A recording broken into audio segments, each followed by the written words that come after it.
Hello everyone, my name is Parth and welcome back to my YouTube channel. बच्चों, हमने animal classification ये chapter start किया था in the first lecture.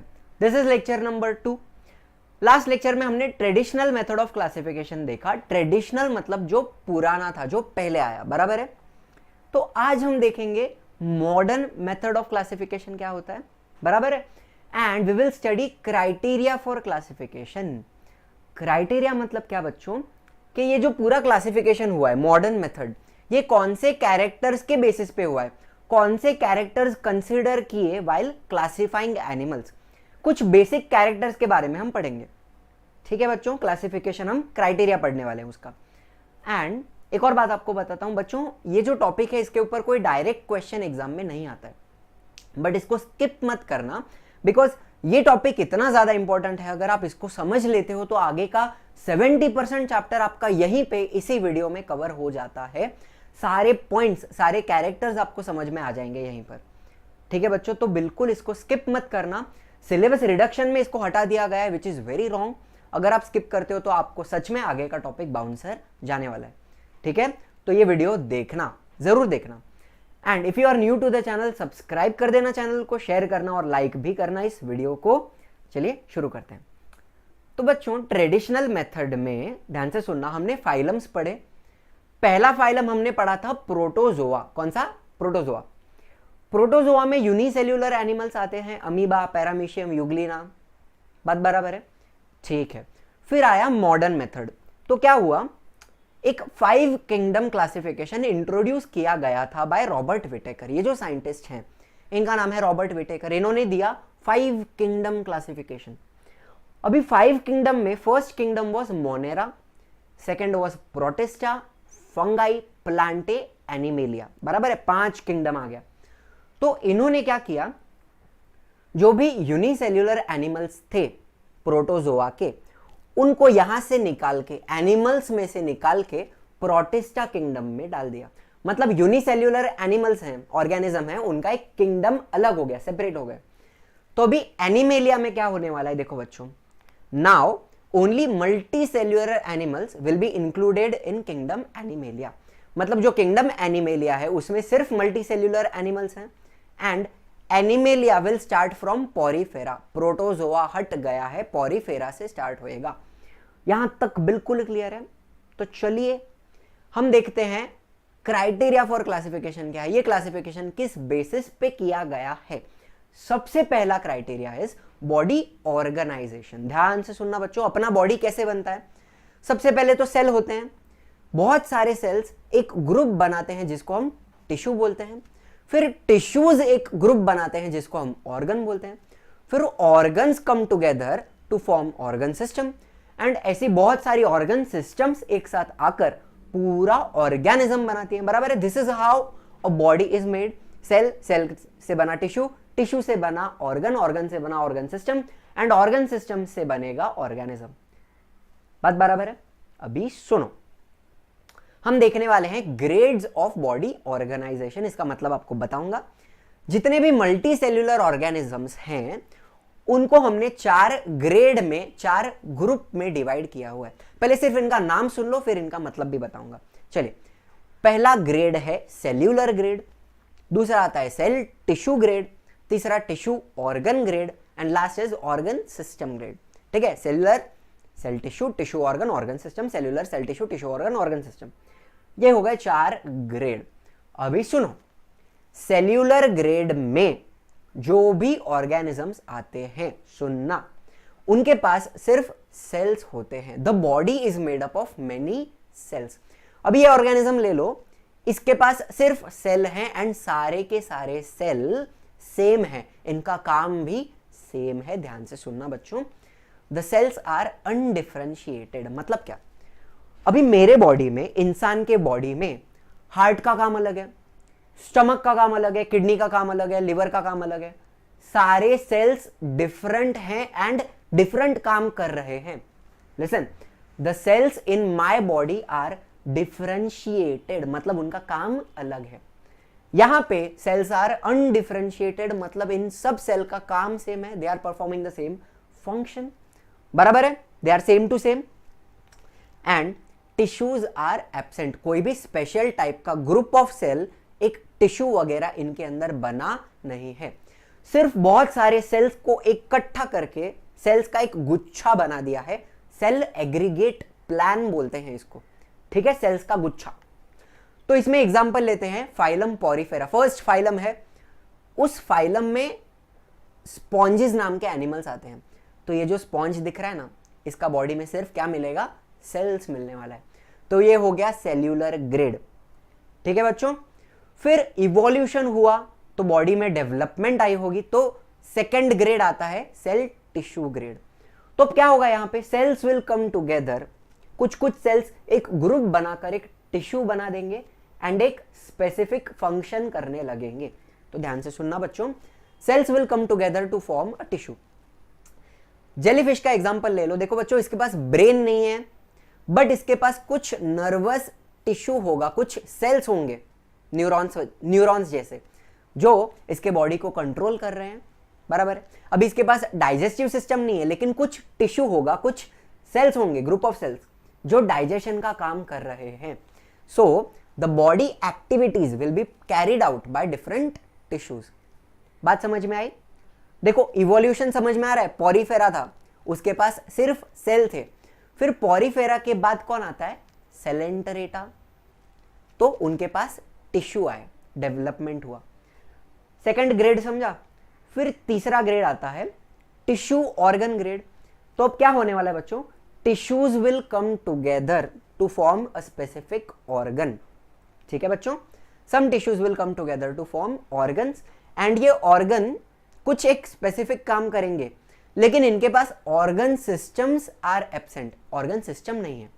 Example ले लो, third phylum होता है प्लैटीहेलमिंथिस, इनके अंदर आते हैं चपटे कीड़े, फ्लैटवर्म। हमने प्लनेरिया सुना है, रीजनरेशन हमने पढ़ा था, प्लनेरिया को काट दोगे तो दोनों पार्ट ग्रो होते हैं, वो प्लनेरिया। अभी देखो इसके अंदर आपको एक गैस्ट्रोवैस्कुलर कैविटी दिख रहा है, ये उसके स्टमक के जैसा है, एक ही ऑर्गन है जिसमें पूरा डाइजेशन हो रहा है। देखो बच्चों, ऑर्गन सिस्टम नहीं है, लेकिन एक ऑर्गन बन चुका है। Are you understanding? डेवलपमेंट हुई, ठीक है। तो फिर लास्ट ग्रेड में क्या आएगा भाई, ऑर्गन सिस्टम ग्रेड होगा। Many organs will come together to form an organ system। अभी मेरा एग्जांपल ले लो भाई, ऑर्गन डाइजेस्टिव सिस्टम है, माउथ है, इसोफेगस है, स्टमक है, स्मॉल इंटेस्टाइन, लार्ज इंटेस्टाइन। तो ये सारे ऑर्गन्स एक साथ आकर ऑर्गन सिस्टम बना रहे हैं and they perform a specific function. Nervous system का काम अलग है, रिप्रोडक्टिव सिस्टम अलग है, एंडोक्राइन सिस्टम अलग है, सब सिस्टम अलग काम कर रहे हैं। एग्जाम्पल मैन, फ्रॉग, क्रैब, जो भी है। लेकिन याद रखना बच्चों, प्लैटीहेलमिंथिस के आगे जो भी है, एस्केलमिंथिस, एनेलिडा, आर्थ्रोपोडा, मोलस्का, सबके पास क्या रहेगा, ऑर्गन सिस्टम रहेगी। तो बता दो भाई, सेल्यूलर ग्रेड में कौन आता है, पॉरीफेरा, सिर्फ सेल होते हैं। सेल टिश्यू में कौन आता है, सेलेंटरेटा, टिश्यू बने। टिश्यू ऑर्गन में कौन आया, प्लैटीहेलमिंथिस, एंड उसके आगे जो भी हैं सबके पास क्या रहेगा, ऑर्गन सिस्टम। यहां तक बात समझ में आई है? ये था पहला क्राइटेरिया, थोड़ा लंबा हो गया है, लेकिन सेकंड क्राइटेरिया देखते हैं, चलिए आगे जाते हैं। ठीक है, तो बच्चों बात करते हैं सेकंड क्राइटेरिया ऑफ क्लासिफिकेशन की, बॉडी सिमेट्री। कुछ भी डिफिकल्ट नहीं है, एकदम सिंपल बात है। देखो भाई, अगर मैं मेरे बॉडी को ऐसा सेंटर से काटूं तो क्या मुझे दो इक्वल हाफ मिलेंगे, मिरर इमेजेस मिलेंगी, इसको ही बोलते हैं बॉडी सिमेट्री। देखिए क्या होता है, the equal distribution of body parts और shapes of an organism. Centre से काटा तो इक्वल डिस्ट्रीब्यूशन हुआ मेरे बॉडी का, इसको बोलते हैं बॉडी सिमेट्री। काफी सिंपल चीज है। देखिए, तीन टाइप का बॉडी सिमेट्री होता है, तीन प्रकार का। पहला एसिमेट्रिकल, मतलब सिमेट्री नहीं है। दूसरा रेडियल, इसका मतलब आपको बताऊंगा। एंड तीसरा होता है बाइलैटरल। तो पहला वाला पकड़ते हैं, एसिमेट्रिकल। चलिए, the body can not be divided into equal parts along any axis of the body. आप कैसे भी काट लो बॉडी को, आपको इक्वल हाफ मिलने वाला नहीं है। देखो, अमीबा ले लिया, एकदम वाकड़ा तिकड़ा आड़ा टेढ़ा शेप का होता है, उसको आप वर्टिकली काटो, हॉरिजॉन्टली काटो, डायगोनली काटो, कुछ भी होएगा, इक्वल हाफ मिलेगा नहीं, एसिमेट्रिकल है। पैरामीशियम ले लो, इसको भी आप कोई भी एक्सिस में, कोई भी प्लेन में काटो, आपको इक्वल हाफ नहीं मिलेगा, काट के देख लो चाहिए तो, ठीक है। एंड तीसरा होता है स्पॉन्ज। पॉरीफेरा पढ़ा हमने, उसमें आते हैं स्पॉन्जेस। स्पॉन्जेस के बारे में आगे हम और डिटेल में बातें करेंगे, अभी सिर्फ इतना बता देता हूं, इसका भी शेप आड़ा टेढ़ा वाकड़ा तिकड़ा है, इक्वल हाफ मिलेगा नहीं। ठीक है बच्चों, ठीक है।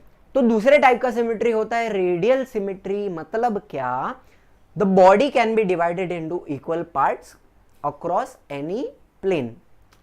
अभी केक आपने देखा है, घर पे केक काटा है, उसको आप अगर सेंटर से काटो, डायामीटर से, वर्टिकली काटो, हॉरिजॉन्टली काटो, डायगोनली काटो, आपको इक्वल हाफ मिलेगा। मिलेगा कि नहीं मिलेगा?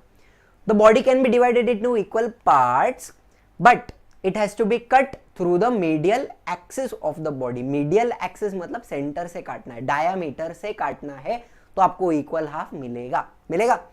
चलो स्टारफिश ले लिया, उसको मैंने वर्टिकली काटा, उसके कितने आर्म्स हैं? 5 आर्म्स। वर्टिकली काटा, इक्वल हाफ मिल रहा है? मिल रहा है। डायगोनली काटा, इक्वल हाफ मिल रहा है? देख लो, चेक कर लो, मिल रहा है। ठीक है, फिर उसको मैंने हॉरिजॉन्टली काटा, इक्वल हाफ मिल रहा है। उसको मैंने एक और दूसरे डायगोनल से काट के देखा, फिर भी मुझे इक्वल हाफ मिले। एंड एक और जो आर्म था वहां से काट के देखा, तो ये जो स्टारफिश है उसको मैं 5 अलग अलग डायरेक्शन में से काट सकता हूं, तो मुझे इक्वल हाफ मिल रहे हैं। इसको हम क्या बोलते हैं? Radial symmetry. सेंटर से काटना है बस, केक के जैसा। ठीक है, फिर बात करते हैं बाइलैटरल सिमेट्री की। इसमें क्या होगा? There is only one such plane through which taking an imaginary section. मतलब आप एक ही डायरेक्शन में काट सकते हो। अभी मेरी बॉडी ले लो भाई, ऐसे वर्टिकली काटूंगा तो इक्वल हाफ मिलता है? मिलेगा।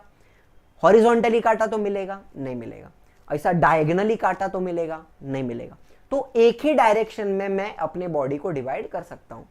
The body can be divided into 2 equal parts in only one plane. ठीक है बच्चों, एग्जांपल ले लो, कोई भी कीड़ा ले लो, मक्खी है, मच्छर है, ऐसा मस्त सेंटर से काटा तो 2 इक्वल हाफ मिलेगा। ठीक है, मैंने लिया मछली, मछली को भी वर्टिकली काटा, इक्वल पार्ट मिलेगा।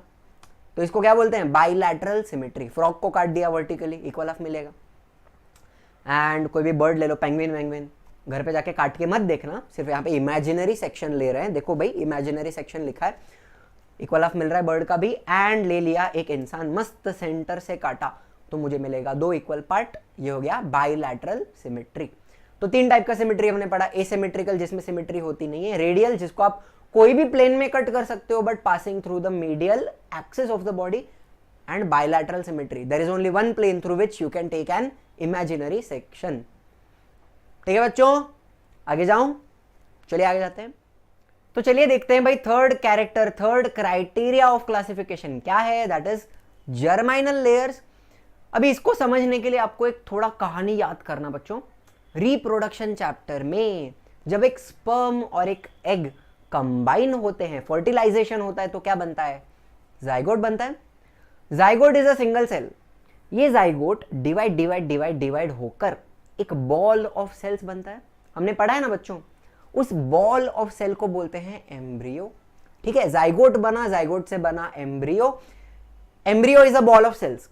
इस एम्ब्रियो को अगर मैं काट के देखूं, उसके अंदर झांक के देखूं, तो मुझे क्या दिखता है पता है? बहुत सारे सेल्स दिखते हैं, बट इसके अंदर आपको 3 लेयर दिख रहा है। एक ब्लू कलर का लेयर है, उसके नीचे एक रेड कलर का लेयर है सेल का, उसके नीचे एक येलो कलर का लेयर है।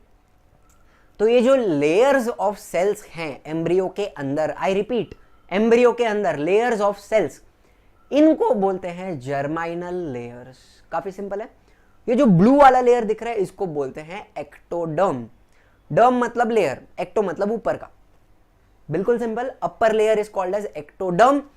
उसके नीचे रेड कलर का जो सेल का लेयर दिख रहा है वो है मेसोडर्म, मिडल लेयर। नीचे वाला जो लेयर है येलो कलर का है, उसको बोलेंगे एंडोडर्म। तो 3 जर्माइनल लेयर समझा आपको, एक्टोडर्म, मेसोडर्म और एंडोडर्म। Ecto, meso, endo. बिल्कुल सिंपल है। ठीक है, अब मुझे बताना बच्चों, एम्ब्रियो जो है यही डेवलप होकर बड़ा होकर 9 महीने बाद क्या बनेगा? बेबी बनेगा और डिलीवर होगा। ठीक है, बेबी बन गया। अभी मेरे को बताओ, बेबी के अंदर बहुत सारे ऑर्गन्स हैं, ऑर्गन सिस्टम्स हैं, लंग्स, लिवर, हार्ट, किडनी, सब है। तो जितने भी ऑर्गन हैं वो बने कैसे? बने कहां से? From the germinal layers. तो देखो बच्चों, ये जो जर्माइनल लेयर है, एक्टोडर्म, मेसोडर्म, एंडोडर्म, इनका काम क्या है? इनका फंक्शन ये है कि they will give rise to the organs of the body. जो भी बच्चे के अंदर ऑर्गन है, ऑर्गन सिस्टम है, वो सब कहां से आए हैं? From the germinal layers. काफी सिंपल चीज बता रहा हूं आपको बच्चों, यहां तक बात समझ में आई है? तो देखिए, एक्टोडर्म जो है उसमें से क्या बनता है आपको बता देता हूं, नर्वस सिस्टम बनता है, ठीक है। मेसोडर्म जो है उसमें से हार्ट, मसल्स, बोन्स, ब्लड, ये सारी चीजें बनने वाली है। एंड एंडोडर्म जो है उसमें से बनता है तुम्हारा रेस्पिरेटरी सिस्टम, पहला बात, and even your digestive system comes from endoderm. तो ठीक है भाई, जर्माइनल लेयर्स क्या काम है इनका? A germ layer is a group of cells in the embryo that contribute to the formation of organs and tissues। Simple बच्चों, जर्माइनल लेयर में से क्या बनने वाला है? ऑर्गन्स एंड टिश्यूज बनने वाले हैं, बिल्कुल सिंपल है। अच्छा, अभी ध्यान से सुनना बच्चों, एक नया वर्ड आपको बताऊंगा। कुछ ऑर्गेनिजम्स में सिर्फ 2 जर्माइनल लेयर होते हैं, उनके पास 3 नहीं होते, उनके एम्ब्रियो में सिर्फ आपको 2 जर्माइनल लेयर दिखेंगे। Such organisms are called diploblastic organisms. Diplo मतलब 2, ब्लास्ट मतलब लेयर, 2 लेयर वाले ऑर्गेनिज्म, इनको बोलेंगे डिप्लोब्लास्टिक। तो इनके पास कौन सा लेयर है? एक्टोडर्म और एंडोडर्म। Mesoderm is absent. बात समझ में आई? तो कौन से ऑर्गेनिजम्स होते हैं? All the सिलेंटरेट्स। सिलेंटरेटा वाले हैं ना, सिलेंटरेटा का एक और नाम है बच्चों, याद रखना, निडेरिया। आपको दिख रहा है CNIDARIA, निडेरिया। निडेरिया एंड सिलेंटरेटा मतलब सेम। एंड पॉरीफेरा के पास कोई भी जर्म लेयर वगैरह होता नहीं है, उनके पास पॉरीफेरा में ये सुविधा उपलब्ध नहीं है। सिलेंटरेटा में कितने लेयर होते हैं? 2 लेयर होते हैं, उनको बोलेंगे डिप्लोब्लास्टिक ऑर्गेनिजम्स। यहां तक बात समझिए, ठीक है। फिर कुछ ऑर्गेनिजम्स हैं, उनके पास है 3 जर्माइनल लेयर्स, एक्टो भी है, मेसो भी है और एंडो भी है। तो ये जो ऑर्गेनिज्म है इनको बोलेंगे ट्रिप्लोब्लास्टिक। ट्रिप्लो मतलब 3, ब्लास्ट मतलब लेयर। काफी सिंपल है। कौन से हैं बता दो? एक्टोडर्म भी है, मेसोडर्म भी है और एंडोडर्म भी है। तो कौन से ऑर्गेनिजम्स है? All the phyla from platyhelminthes onwards. मतलब प्लैटीहेल्मिन्थस में कौन आता है? प्लनेरिया। प्लनेरिया से लेके मैमल्स तक, मेरे तक जितने भी ऑर्गेनिज्म आते हैं सबके पास 3 जर्माइनल लेयर्स आर प्रेजेंट। तो सब ऑर्गेनिजम्स क्या है? ट्रिप्लोब्लास्टिक। डिप्लोब्लास्टिक कौन है? सिलेंटरेटा। पॉरीफेरा के पास कुछ भी नहीं है। बात समझ में आई बच्चों? एकदम सिंपल बात है। जर्म लेयर क्या होता है? Layer of cells, a group of cells in the embryo. उसमें से क्या बनता है? Organs and tissues. एकदम सिंपल। चलिए आगे जाते हैं। चलिए तो बच्चों, हमारा 4th क्राइटेरिया है बॉडी कैविटी, जिसको बोलते हैं सीलोम। उसका स्पेलिंग कोइलोम जैसा दिखता है, लेकिन क्या बोलेंगे? Coelom, body cavity. अभी इसके लिए आपको एक छोटा सा एक्सपेरिमेंट करना होगा। चलो, हमने लिया है अर्थवर्म। अभी अर्थवर्म लंबा रहता है, सिलिंड्रिकल रहता है, ये मुझे पता है, लेकिन अर्थवर्म के एक एंड पे उसका माउथ होता है और उसके एक एंड पे उसका एनस होता है। माउथ से लेके एनस मतलब उसके बॉडी में एक डाइजेस्टिव सिस्टम होगा, एक ट्यूब रहेगा उसके बॉडी के अंदर, डाइजेस्टिव कैविटी रहेगी। Are you understanding? ठीक है। वो अर्थवर्म को मैंने काट के उसका एक स्लाइस लिया। ये दिख रहा है आपको? इमेज दिख रहा है, स्लाइस लिया हुआ है। तो यहां पे मुझे एक बात बताओ, वो जो बीच में आपको छेद दिख रहा है वो उसका एलिमेंटरी कैनाल है, मतलब उसका डाइजेस्टिव सिस्टम का ट्यूब रहेगा, बीच का छेद, ठीक है। फिर उसका आउटर लेयर जो है उसको मैं बॉडी वॉल बोल सकता हूं, उसका स्किन बोल सकता हूं, बिल्कुल ठीक है। एलिमेंट्री कैनाल का छेद बीच में है और बाहर का लेयर क्या है? Body wall. अभी alimentary canal and body wall के बीच में आपको कुछ खाली जगह दिख रहा है क्या? कैविटी दिख रहा है क्या? उस जगह को हम बोलते हैं सीलोम। बॉडी कैविटी और सीलोम, बिल्कुल सिंपल है। लेकिन ध्यान से सुनना, अभी यहां देखो, बॉडी वॉल के नीचे आपको एक सेल्स का लेयर दिख रहा है, थोड़ा येलोइश ऑकर येलो कलर का लेयर है। वैसे ही एलिमेंट्री कैनाल के ऊपर भी आपको लेयर दिख रहा है वो। तो ये जो लेयर है वो मेसोडर्म के सेल्स से बना हुआ है। मतलब अपना डेफिनेशन देखो, पूरा नहीं हुआ है। मैं बोलना क्या चाहता हूं, बॉडी वॉल के नीचे का लेयर भी किसका होना चाहिए? मेसोडर्म का। एंड एलिमेंट्री कैनाल के ऊपर का भी लेयर जो है, कवरिंग जो है, वो किसकी होनी चाहिए, मेसोडर्म के सेल्स की होनी चाहिए।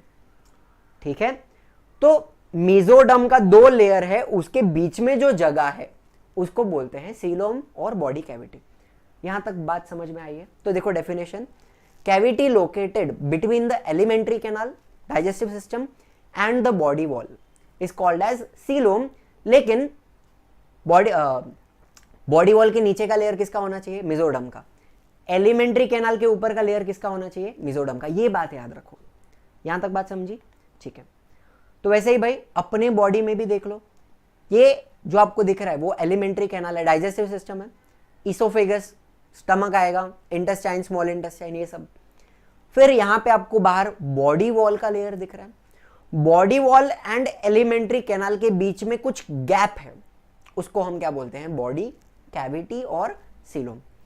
अब इसका जरूरत क्या है, एक तो ये जो कैविटी है वहां पे एक जगह है ना, तो वहां पे ऑर्गन्स को प्लेस कर सकते हैं, ऑर्गन्स को रखना है। तो बॉडी में जो भी ऑर्गन्स हैं उनको रखने के लिए जगह कहां से आती है, फ्रॉम बॉडी कैविटी, सीलोम से। एंड दूसरा बात, it gives flexibility to my body. अगर मेरे अंदर सारी चीजें एकदम चिपकी हुई होंगी तो मैं ऐसे ऐसे ऐसे फ्लेक्सिबिलिटी नहीं दिखा पाऊंगा, मूवमेंट नहीं दिखा पाऊंगा।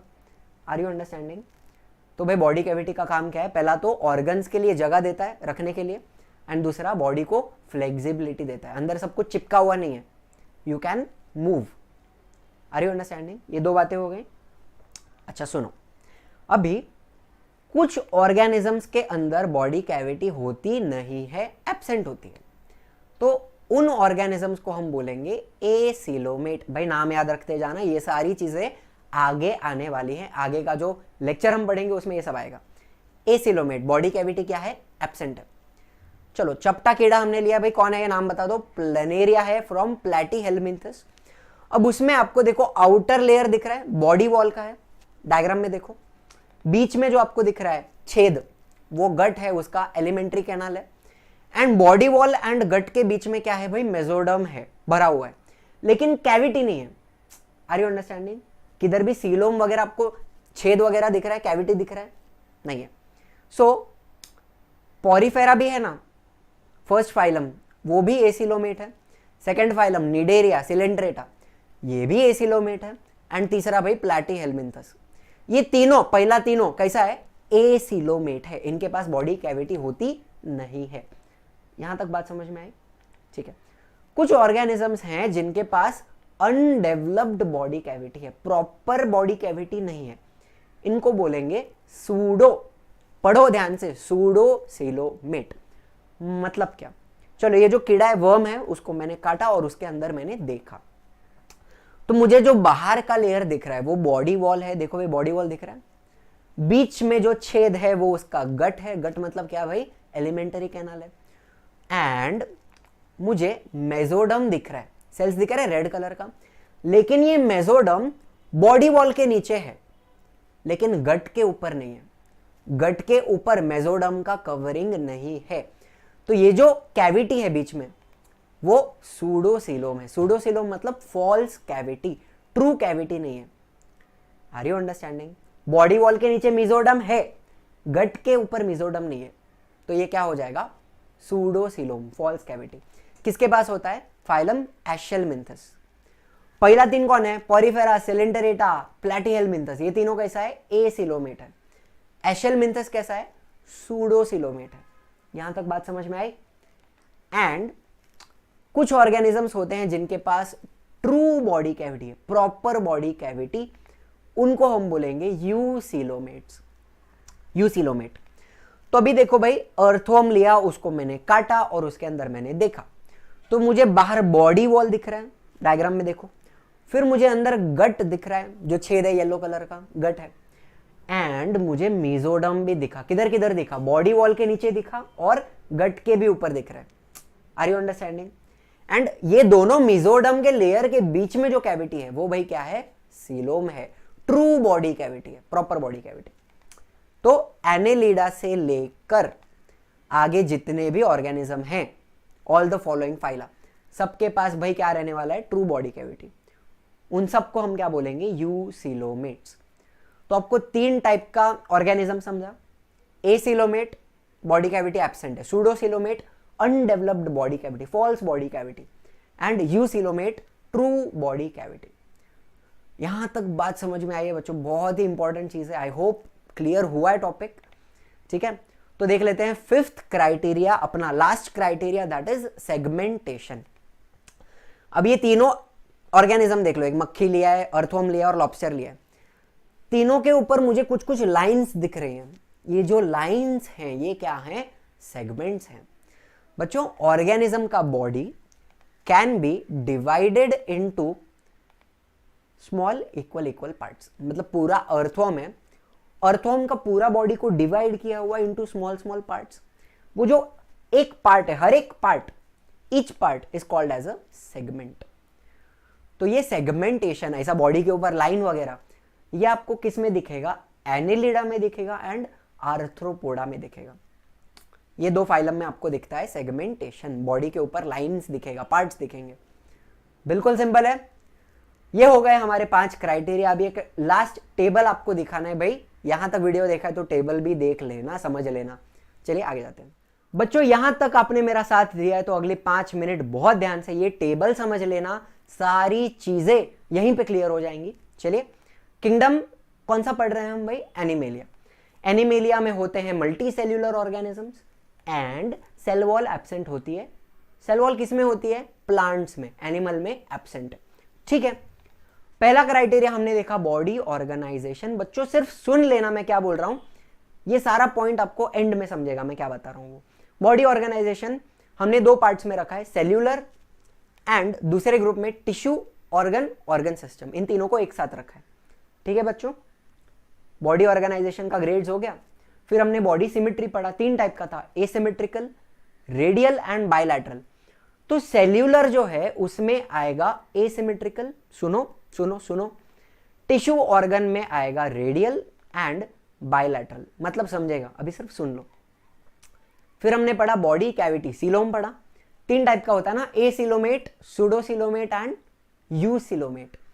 तो एसिमेट्रिकल के साथ आने वाला है एसिलोमेट, फिर रेडियल में भी आएगा एसिलोमेट, बायलैटरल में तीनों आएंगे, एसिलोमेट, सूडोसिलोमेट एंड यूसिलोमेट। सबर रखो, final part, phylum. First phylum कौन सा है भाई? पोरीफेरा। अभी ध्यान से सुनना, आप पूरा पहला लाइन देखोगे तो आपको पोरीफेरा का कैरेक्टर्स समझ में आ जाएगा।